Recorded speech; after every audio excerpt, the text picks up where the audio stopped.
Hello everyone. I hope you all will be safe and sound. You all will be healthy as we are just discussing about the second chapter in the history. And in the previous video you might have watched in the part 1, we have explained how the British East India Company just from the trade how it turned into to capturing the Indian regions and to capturing the Indian that is provinces. Okay. After this one, we have also discussed how the trade it led to the battles. Okay. Then they have given about the Battle of Plassey. Okay. What happened in the Battle of Plassey and between whom this battle was fought? These all the things have been given in this chapter. So let's have a discussion over it. The Battle of Plassey. When Ali Wardi Khan died in 1756, Siraj-ud-Dawla became the Nawab of Bengal.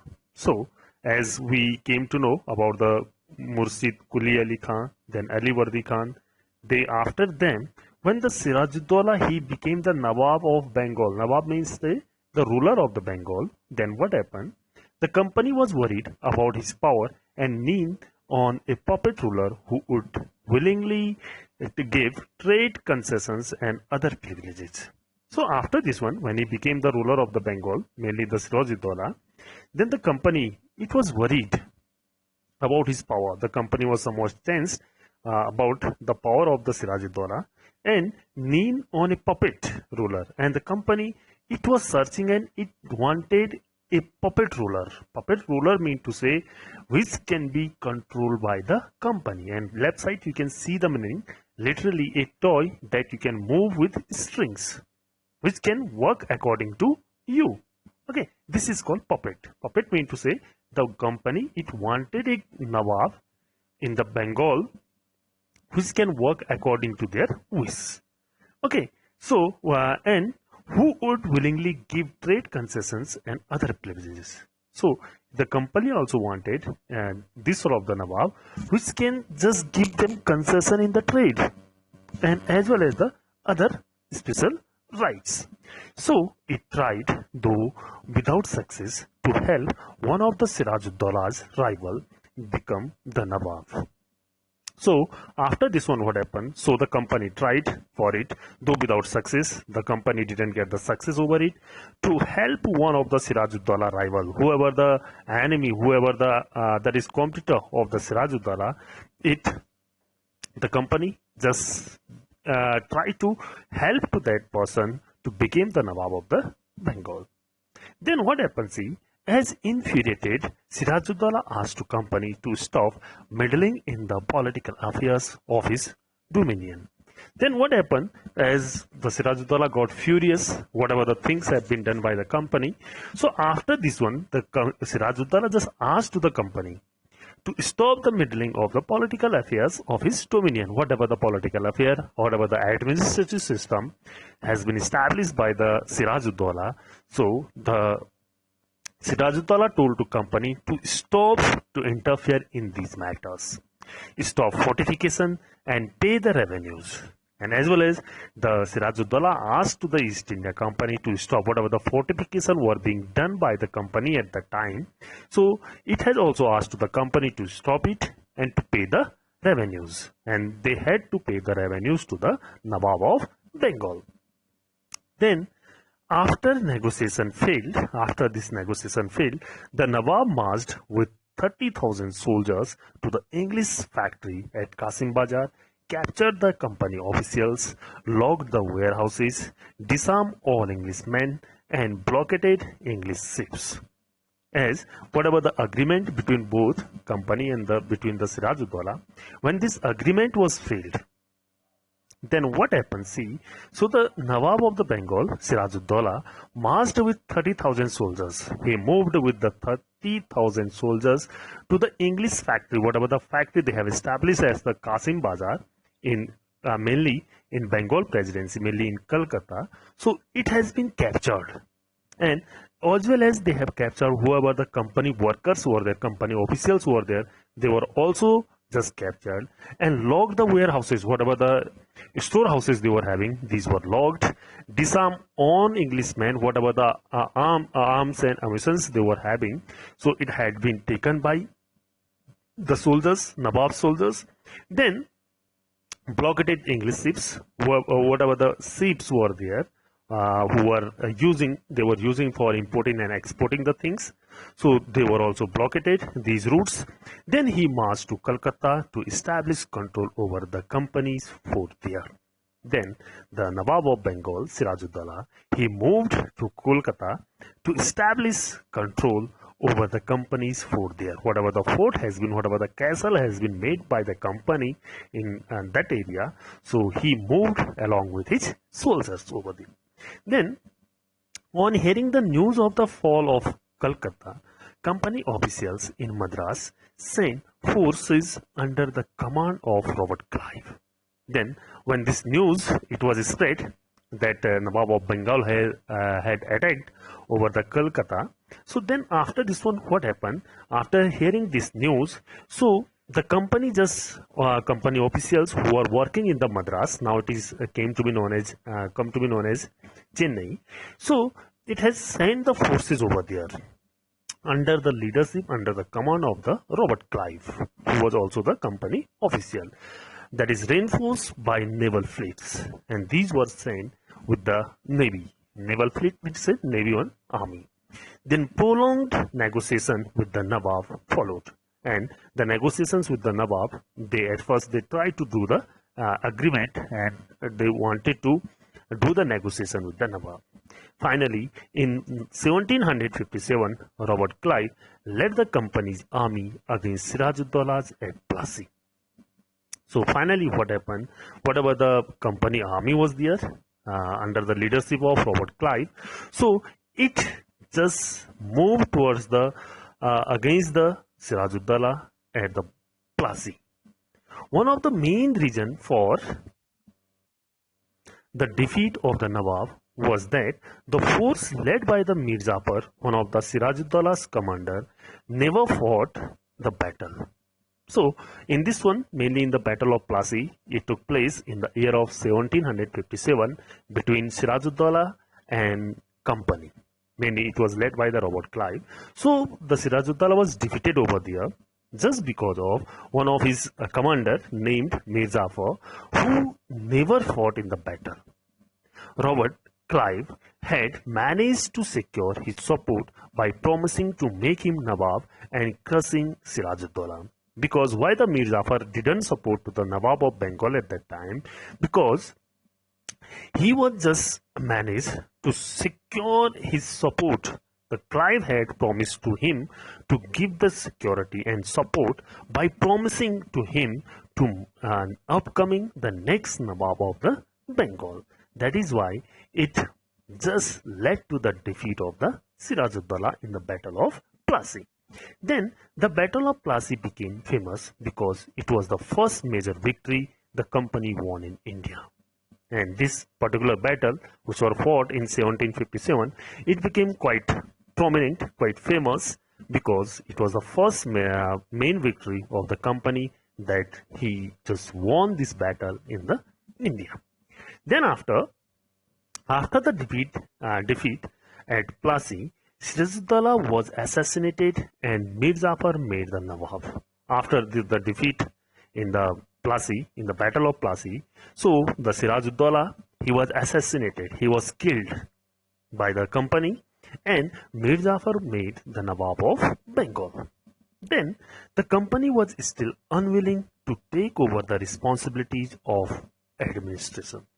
So the company is still, it was reluctant, the company didn't want to take the responsibility of administrative power in the Bengal presidency. Its prime objective, means the company main objective was to expansion of trade. The company at that time itself wanted to expand its trade. If this could be done without conquest, through the help of the local rulers who were willing to grant privileges. So the British company, the British officials, mainly they felt that if this could be done, if we just expanding and spreading our trade without any kind of the conquering, without any kind of the victory, through the help of the local rulers who were willing to grant privileges, then territories need not to taken over directly. So they just thought that if the local rulers, if the local nababs, if they are helping, so why should we take the power directly over these provinces and these territories and these regions? Then soon the company discovered that this was rather difficult, for even the puppet nababs were not always as helpful as the company wanted them to be. So soon, very soon, after some time, so what happened? The company, it found itself, this is a very difficult for them to do the trade. For even whoever the puppet nabab mean to say, whoever under the control of the company, so they were not always helpful as the company wanted to get help from them. After all, they had to maintain a basic appearance of dignity and sovereignty if they wanted respect from their subject. After all, they have given here for even, so what the company wanted, they had to maintain a basic appearance of dignity, whatever their self-respect, whatever their dignity was there, they had to maintain. The company officials, they had to just maintain it, they had to continue with this one, and as well as they wanted to maintain their sovereignty. Sovereignty means to say their supremacy, their paramountcy, they wanted to maintain over there if they wanted respect from their subject, and they wanted the same kind of the respect from their subject. From their subject mean to say from their wherever they have control, from they have made the puppet nababs, puppet rulers from them. Okay, then what could the company do? When Mir Jafar protested, the company that is deposed him and installed Mir Qasim in his place. So after some time, what happened? When the Mir Jafar protested against the British policies, company policies, when he was against of it, then the company, what they did, they deposed him.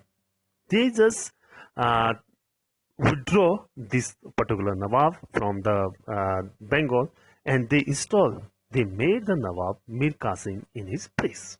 When Mir Qasim complained, he in turn was defeated in the battle fought at Buxar in 1764, driven out of Bengal, and Mir Jafar was reinstalled. Then what happened? When the Mir Qasim just complained about this thing, so he in turn was defeated. He was just defeated in the Battle of Buxar, which was fought in the year of 1764, and he was just exiled, and he was just driven out from the Bengal, and again the Mir Jafar, he became and he was reinstalled the Nawab of Bengal. Then the Nawab had to pay 5 lakh rupees every month, but the company wanted more money to finance its war and meet the demands of trade and its other expenses.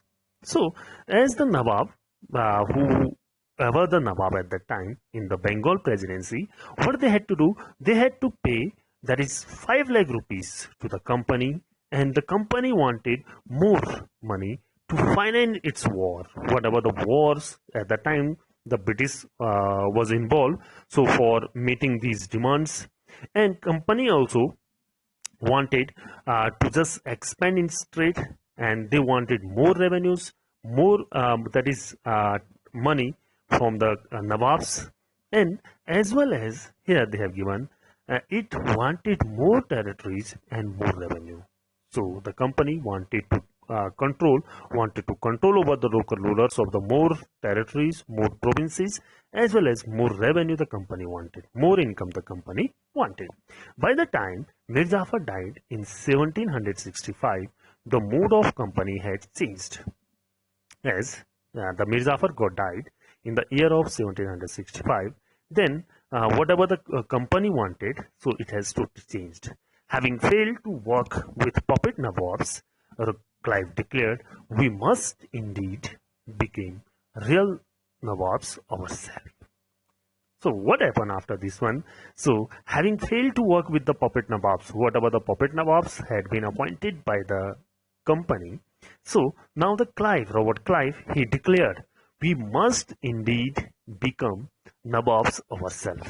Mean to say, we must rule ourselves and we must become the Nawabs and we must become the rulers of these presidencies now. Then what happened? See, finally in 1765, the Mughal emperor appointed the company as the Diwan of the provinces of Bengal.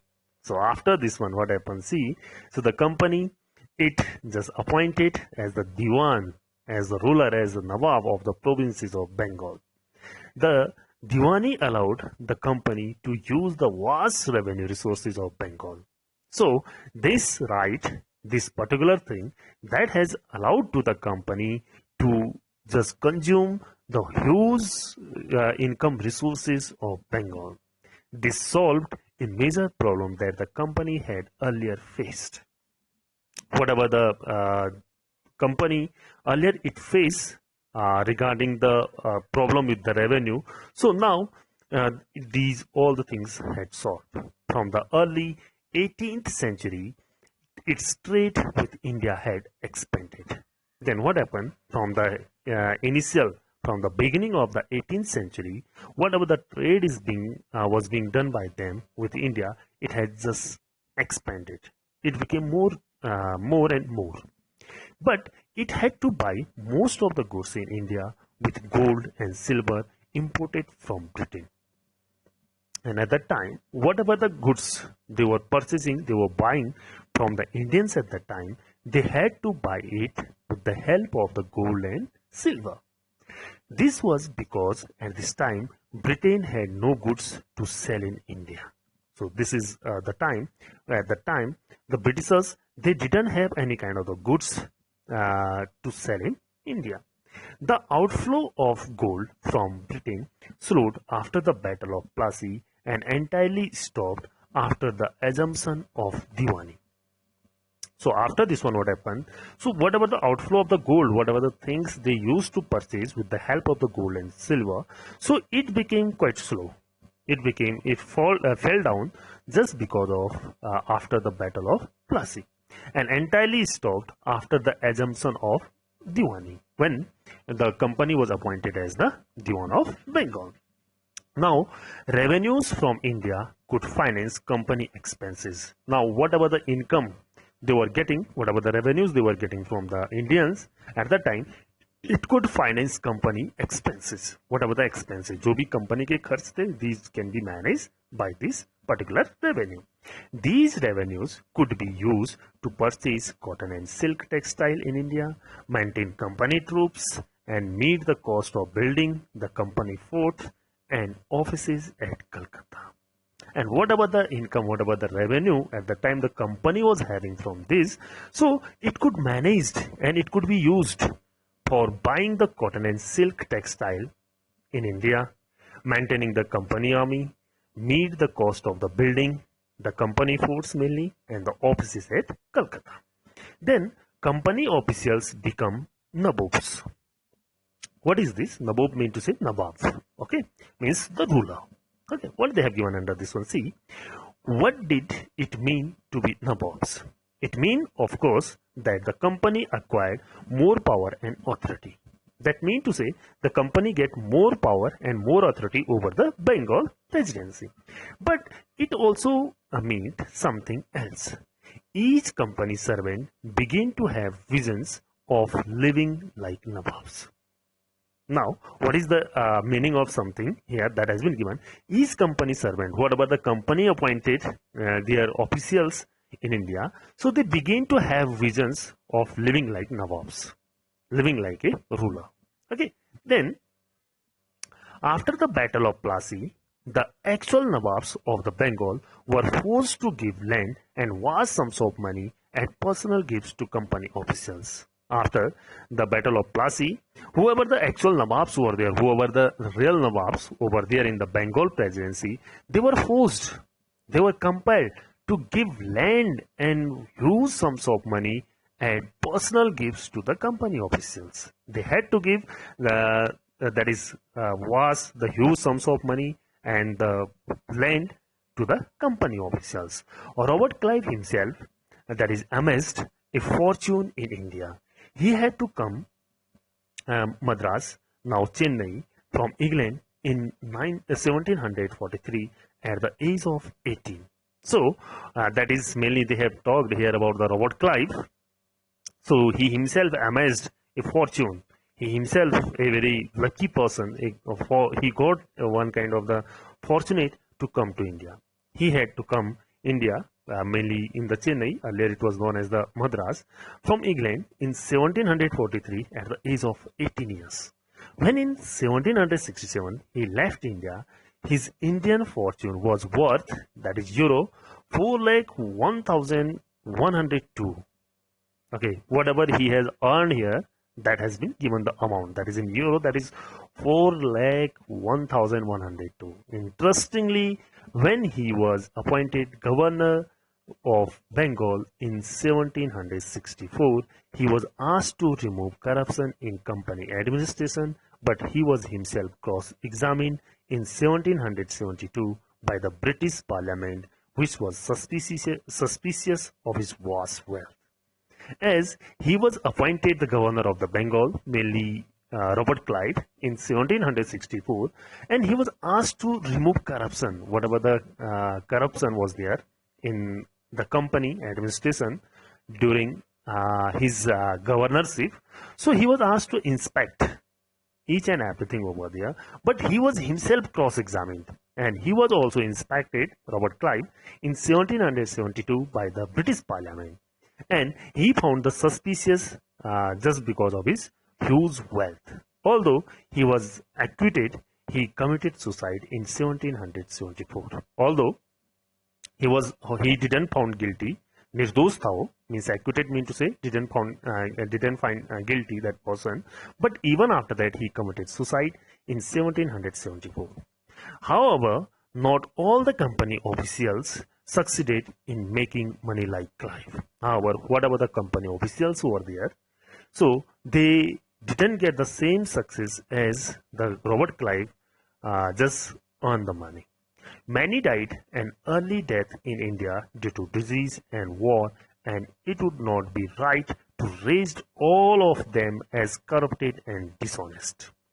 So many of the other company officials, they also given the authority. The company has given the authority to them, but they got died in early deaths in India just because of disease and indulging in the wars, and they would not able to just control for more time in our country, and all of them as corrupted and dishonest. Mean to say, they would not be right to raised, as they were not, we can say, they were not corrupt and they were not dishonest. Mean to say, they were corrupted free and as well as honest. Many of them came from humble backgrounds, and their uppermost desire was to earn enough in India. So many of the company officials, so their main their desire, their eagerness to earn enough money in India, return to Britain and lead a comfortable life. These company officials wanted this thing. Then those who managed to return with wealth led, that is flashy lives, and flaunted their riches. They were called Nabobs, an anglicized version of the Indian word Nawab. So many of who managed to return with wealth led flashy lives and flaunted their riches. Mean to say, who returned back to the Britain, many of the company officials, so they led a very luxurious life, okay, and they were called Nabobs. They were called Nabobs in the European countries, and anglicized an English version of the Indian word Nawab. They were often seen as upstarts and social climbers in British society, and were, that is, ridiculed or made fun in plays and cartoons. So these all the Nabobs, which is the anglicized version of Nawab. So in mainly in the Indian British society, they were ridiculed. Okay, they were not treated in a good manner, mean to say, or they were made of fun in plays and cartoons. Then company rule expands. So how the company it just expand its rule that has been given here, that we will discuss in the next video. Okay.